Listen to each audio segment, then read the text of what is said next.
Poglavlje 1. Uvod. Dobrodošli u prvo poglavlje ove knjige, dragi slušaoci. Danas ćemo započeti duboko uronjeni u temu koja ima ogroman utjecaj na svakodnevni život, kako pojedinca tako i društva u celini.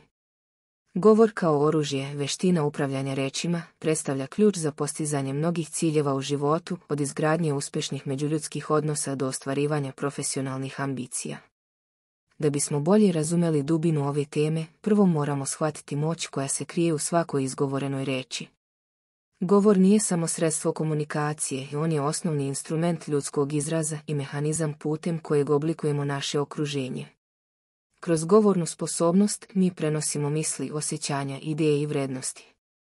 To je jedinstvena karakteristika koja nas izdvaja iz životinjskog sveta. No, koliko god moćan bio, govorni izraz često ostaje nedovoljno istražen teren za većinu ljudi. Mnogi od nas jednostavno govore, a da ne razmišljaju duboko o tome kako to čine i koje posljedice to može imati.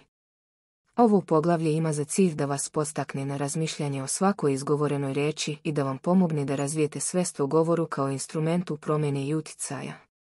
Nemojte podcjenjivati moć riječi. Oni nisu samo niz simbola koje izgovaramo, oni imaju sposobnost da oblikuju stvarnost oko nas. Kroz govorni izraz mi stvaramo narative o sebi, drugima i svijetu koji nas okružuje. Ovi narativi, kada se prošire, postaju deo kolektivnog znanja i oblikuju naše društvo. Jedan od ključnih aspekata govora kao oružja je njegova sposobnost da utiče na emocije i stavove ljudi. Kada govorimo, mi ne samo da komuniciramo informacije, već i prenosimo emocionalni ton. To je razlog zašto je važno naučiti kako se nositi sa svojim emocijama i empatički se povezivati sa drugima kroz govor. Također, važno je naglasiti da upotreba govora kao oružja može imati i negativne posljedice. Manipulacija, zloupotreba i neodgovorno korištenje riječi mogu nanijeti štetu drugima i društvu u celini.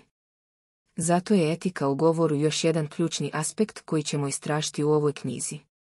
Naša putovanja kroz ovo poglavlje i cijelu knjigu bit će vođena sažetim ciljem, kako postati vešt majstor govora, koristeći riječi kao oružje za izgradnju, promjenu i utjecanje na svijet oko nas, uz istovremeno poštovanje etičkih principa. Ostanite sa nama kako bismo istražili sve dubine i nijanse govora kao oružja.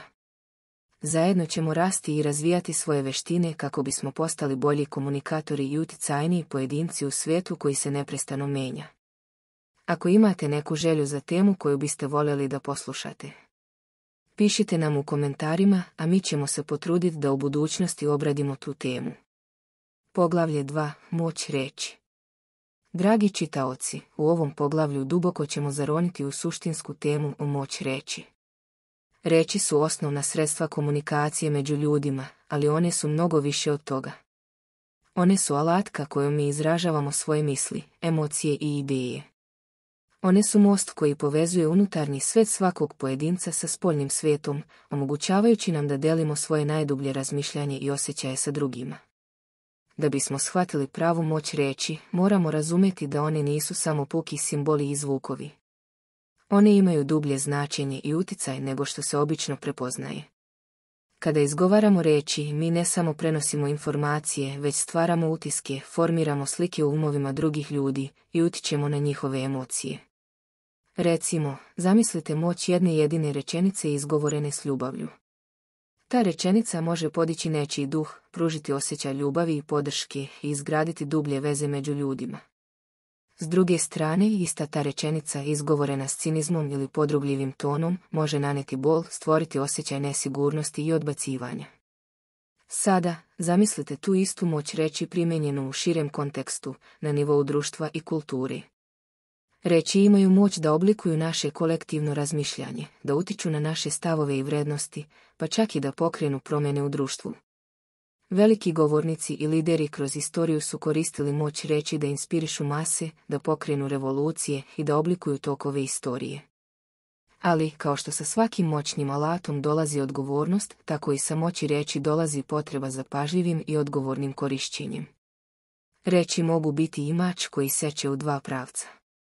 One mogu podići, ali i povrediti. Zato je važno da budemo svesni moći koju posjedujemo kroz svoj govor i da se trudimo da je koristimo na način koji donosi korist kako sebi, tako i drugima. Kroz ovu knjigu istraživat ćemo načine kako da postanemo majstori govora, kako da koristimo moć reči da bismo postigli svoje ciljeve, izgradili bolje odnose i doprinijeli pozitivnim promjenama u svetu. Ali, da bismo to postigli, prvo moramo razumjeti tu moć u njenoj punoj dubini i složenosti. U narednim poglavljima istraživat ćemo kako reči oblikuju naše identitete, emocije, odnose i svijet oko nas.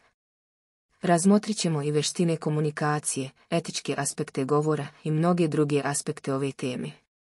Ostanite sa nama kako bismo zajedno istraživali i shvatali dubinu i širinu moći riječi i kako bismo naučili kako je koristiti na najbolji mogući način. Ako imate neku želju za temu koju biste voljeli da poslušate, pišite nam u komentarima, a mi ćemo se potruditi da u budućnosti obradimo tu temu.